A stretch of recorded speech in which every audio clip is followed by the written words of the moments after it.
Napapansin mo ba na ang init ng panahon ngayon ay sobra-sobra? O ang biglang pagbukso malakas ng ulan? Mga gubat na bigla-biglang nasusunog ng walang dahilan? Ito ay epekto ng climate change.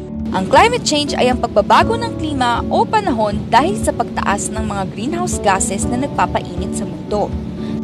Bakit ba nagkaroon ng climate change? Usok dito, usok doon.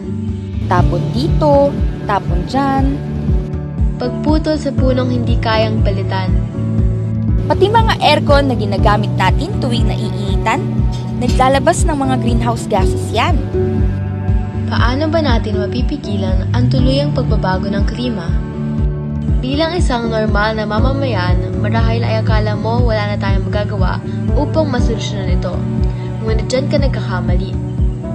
Sa simpleng pagtitipid ng tubig, pagtatapon sa tamang basurahan, paggamit ng bisikleta o paglalakad imbis na sumakay sa sasakyan, pagtitipid sa kuryente, paggamit ng malinis na enerhiya at pagtatanim ng puno, makakatulong tayo sa pagsugpo ng climate change.